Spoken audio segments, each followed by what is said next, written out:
Fala galera, aqui é o seu amigo Cleverson de novo, e agora nós vamos continuar conversando a respeito do White Paper 2017 da classificação de RADS, que é a nossa atualização mais recente.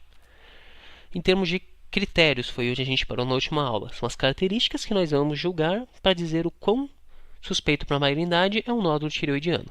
As características que a gente vai estudar então são a composição, a ecogenicidade, o formato, as margens e a presença de focos ecogênicos internos. Vamos a eles. Primeiro caráter é a composição, dizer se ele é cístico, sólido ou sólido cístico. Os nódulos puramente císticos, anecóicos, com reforço acústico posterior ou quase completamente císticos, são invariavelmente benignos, então eles recebem 0 pontos nessa classificação aqui. Outra característica bastante importante é o nódulo espongiforme.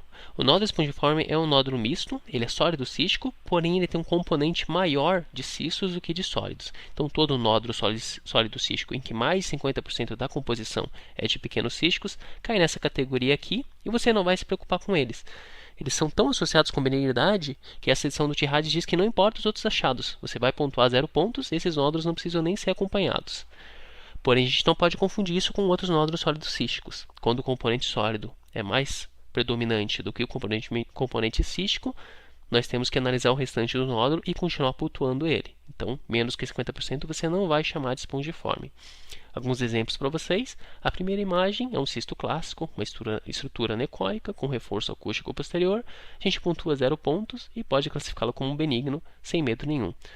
E o segundo é o nódulo espongiforme. A gente vê que ele tem áreas sólidas, mas o componente cístico é maior que o componente sólido. Então a gente vai dar 0 pontos nessa característica e pode analisar os outros critérios com bastante tranquilidade, porque aqui quase sempre eles vão representar benignidade. Muito raro que você precise funcionar um nódulo desses. Já o nódulo sólido cístico, aquele que é mais sólido do que cístico, tem que ter o seu componente sólido bastante examinado, porque é a partir das características do nódulo sólido que a gente vai conseguir predizer melhor o grau de suspeita para malignidade. A presença de um componente sólido excêntrico, de margens anculadas com a parede, ou seja, um componente sólido mais periférico, muito hipoecóico, com lobulações e com focos ecogênicos pontiformes, são especialmente suspeitos para malignidades e devem ser acompanhados com cuidado. E é sempre importante a gente lembrar de ligar o Doppler, porque nem tudo aquilo que é ecogênico e está dentro de um cisto vai ser um componente sólido. Muitas vezes é só hemorragia ou debris. A presença de fluxo ao modo Doppler é que vai fazer a gente ter certeza que isso é sólido. Essa primeira imagem justifica exatamente essa afirmação. Se a gente vê aqui, existe esse componente ecogênico no interior do cisto, e quando a gente liga o Doppler, a gente vê que tem uma artériazinha nutrindo. Então a gente sabe que é verdadeiramente um componente sólido e não somente hemorragia, debris. E a segunda imagem mostra que as características que a gente tem que analisar no componente sólido. Presença de um componente mais excêntrico, mais deslocado para a periferia e levemente lobulado, como a gente consegue ver que as margens são um pouquinho difíceis de definir. Então esse é aquele tipo de componente sólido que a gente já fica um pouquinho mais preocupado. Revisando então, em termos de composição, císticos ou completamente císticos, quase completamente císticos, pontuam 0, bem como os nódulos espongiformes, e nódulos de ecogenicidade mista, sólido-cística, recebem 1 ponto, e por fim os nódulos puramente sólidos, que são os mais suspeitos, vão receber 2 pontos nessa categoria. Uma característica bastante importante que está dita aqui, a gente vai dizer mais para frente. Quando você está em dúvida por causa da presença de calcificações, você vai dar 2 pontos, porque muito provavelmente esse nódulo representa uma estrutura sólida. Em termos de ecogenicidade, nós vamos determinar o quão ecogênico o nódulo é em relação ao restante do parênquima tireoidiano, com uma exceção, aqueles nódulos que são tão hipoecóicos que é mais fácil comparar eles com o músculo do que com a tireoide propriamente dita. Por que isso é importante? Porque quanto mais hipoecóico o nódulo, mais suspeito ele é para malignidade. Os nódulos anecóicos, como a gente já conversou, continuam recebendo 0 pontos porque estão associados com benignidade. Nódulos hiper ou isoecogênicos recebem 1 ponto, porque é uma associação fraca com malignidade.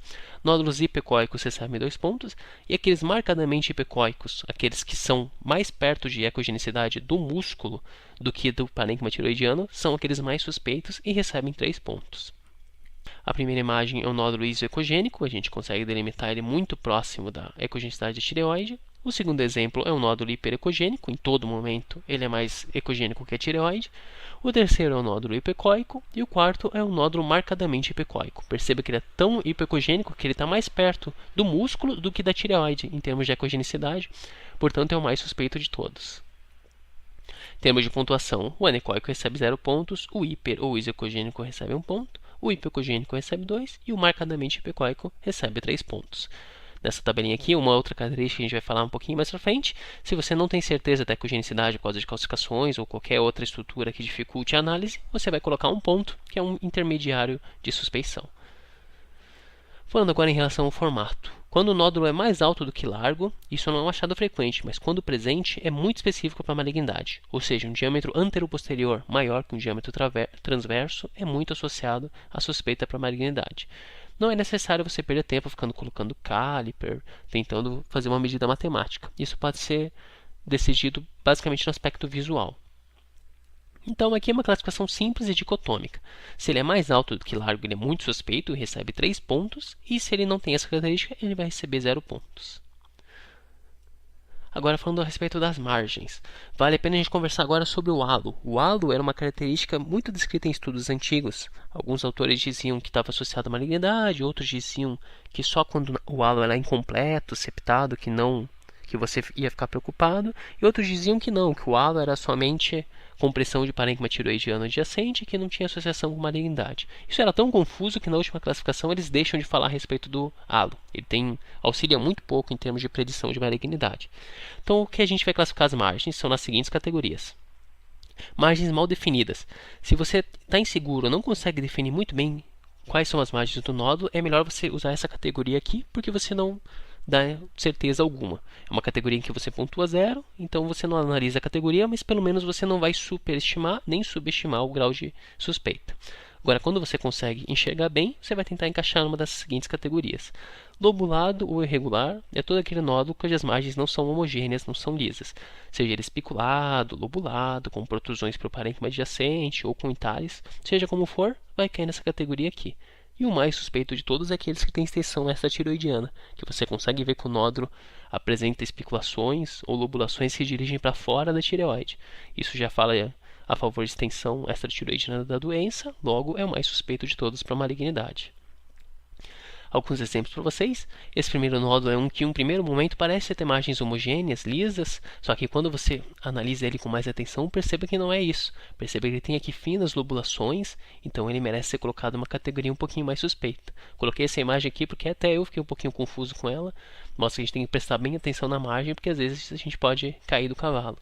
Esse aqui já é mais fácil, a gente vê que ele tem margens completamente regulares, lobuladas, tem extensão num componente maior aqui, então não é difícil de classificar ele. E por fim, esse exemplo aqui, que é a categoria que é difícil a gente dizer exatamente até onde vai o nódulo e onde começa o parênquima tiroidiano. Nesse caso, se você não está seguro, é melhor você colocar na categoria de margens mal definidas e daí ele vai pontuar 0 pontos. Mas pelo menos você não vai subestimar nem superestimar o risco. E outra característica que esse nódulo tem é aquilo que a gente acabou de conversar, a presença de um eixo maior no sentido antero-posterior que é transverso, ou seja, mais alto do que largo. Isso fala a favor de malignidade e ele recebe 3 pontos naquela categoria do formato. Revisando a pontuação, então, quando as margens são lisas, homogêneas, você vai pontuar 0, porque não é suspeito para malignidade, e quando você está em dúvida, coloca como mal definidas e pontua 0 também. Margens lobuladas ou irregulares são mais suspeitas e recebem 2 pontos, e obviamente disseminação extratiroidiana, 3 pontos, o mais suspeito de todos. E por fim, a presença de focos ecogênicos. Essa é uma característica um pouco confusa, porque existem múltiplas classificações e ainda estão em estudo o quanto cada uma se relaciona à malignidade. Então essa classificação atual não é a palavra final, porque as coisas ainda estão em estudo. Mas vamos lá. Primeiro é uma característica tão sugestiva, tão característica, que é colocada numa categoria especial. A presença de artefatos em cauda de cometa, que podem ser classificados em 2 tipos. O primeiro é o tipo exuberante, ou large. Exuberante foi a minha tradução livre. Quando você tem focos ecogênicos pequenininhos, mas que formam um eco posterior com diâmetro maior que 1 milímetro em forma de V, isso é quase sempre associado com benignidade, porque representa material colóide no interior de um cisto. Então, se você tem um cisto com focos ecogênicos no seu interior, e eles formam uma sombrinha, um reforçozinho posterior, ecos com comprimento maior do que 1 milímetro, você vai colocar dentro dessa categoria, que são os artefatos em cauda de cometa clássicos, e isso é bastante sugestivo de benignidade. Coloquei numa cor diferente porque a gente vai ver que existe um outro muito parecido que pode confundir a gente. As macroclassificações, por sua vez, são classificações grosseiras que formam sombra acústica posterior, como a gente vê classificações em qualquer outro lugar do corpo. Esse alguns autores dizem que é associado com malignidade, outros não. Fato é que atualmente pensa-se que é uma associação pobre, portanto eles vão pontuar somente 1 ponto. A presença de calcificações periféricas, isso também é o mais discutível de todos. Alguns dizem que é associado à benignidade, outros dizem que se for contínuo é a favor de benignidade, se for descontínuo é de malignidade. A posição atual é que, por falta de evidência, ele é colocado numa categoria intermediária. Recebe 2 pontos, então. Esse é o exemplo mais importante que a gente viu até agora, que é a presença de um cisto, uma estrutura necóica, com foco ecogênico no seu interior, mas esse foco ecogênico faz esse artefatinho que a gente vê aqui, um artefato que tem uma extensão maior do que 1 milímetro e faz um formato em V. Esse é o artefatinho de cauda de cometa, e como está dentro de um cisto, faz a gente pensar em material coloide, não nos preocupamos com malignidade. É diferente dessa próxima categoria aqui que a gente vai falar, que é a presença de focos ecogênicos puntiformes, diminutos no interior de nódulos sólidos. Então, a última imagem que eu mostrei era um cisto com uma calcificação fazendo cauda de cometa. Aqui a gente está falando de nódulos sólidos que apresentam pequenos focos ecogênicos e que podem apresentar também esse artefato mais discreto, que imita aquele artefato de cauda de cometa clássico, mas ele é um pouco menos exuberante, tanto que no Tihad's paper eles colocam como tenues ou small comet tail. Esses aí a gente pode até pensar que é material coloide, mas na verdade o que ele representa quando é tumor são corpos psammomatosos, pequenas calcificações, bastante características do carcinoma papilífero e, portanto, eles devem ser classificados como suspeitos. Então, para a gente não confundir, quando você tem um cisto com calcificação dentro e forma aquele artefato de ecos com mais de 1 milímetro em formato de V, isso é um artefato de cometa clássico, exuberante, large, e você não vai pensar em malignidade.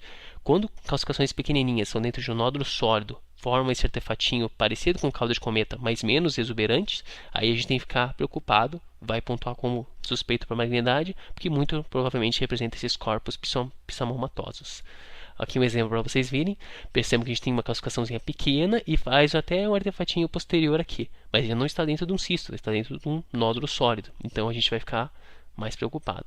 E aqui o outro nódulo que eu já mostrei para vocês, que tem aquelas calcificações pequenininhas e que as calcificações nem chegam a formar esse artefato de cauda de cometa menos exuberante. Mas a própria presença dessas pequenas calcificações no nódulo sólido já é suspeito por si só. E existem também algumas situações especiais.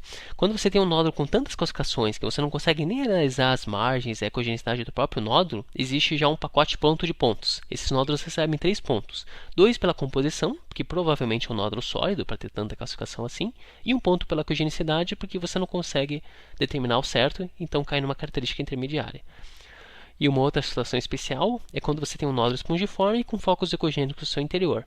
Como a gente conversou, o nódulo espongiforme a gente nem liga para as outras características dele, porque é muito tipo de benignidade. Então você nem vai classificar eles como calcificações verdadeiras. Muito provavelmente esses focos ecogênicos são só a interface entre cistos que confundem a gente e parecem calcificações. Então você vai até dar 0 pontos e não vai se preocupar com esses foquinhos ecogênicos. Por fim, então, tentando resumir tudo que a gente viu desses focos ecogênicos. Quando eles não aparecem ou aparecem associados com aquele artefato em cauda de cometa exuberante, muito sugestivo de benignidade, 0 pontos. Macrocalcificações, aquelas grosseiras com sombra acústica posterior, recebem 1 ponto. Calcificações periféricas por falta de um conhecimento melhor atualmente recebem 2 pontos. E aqueles pequenos focos puntiformes ecogênicos, pequenininhos, no interior de nódulos sólidos, que podem fazer um artefato muito parecido com o artefato de cauda de cometa clássico, porém menos exuberante, são os mais suspeitos e vão receber 3 pontos. Lembrando que pode ter esse artefato ou não.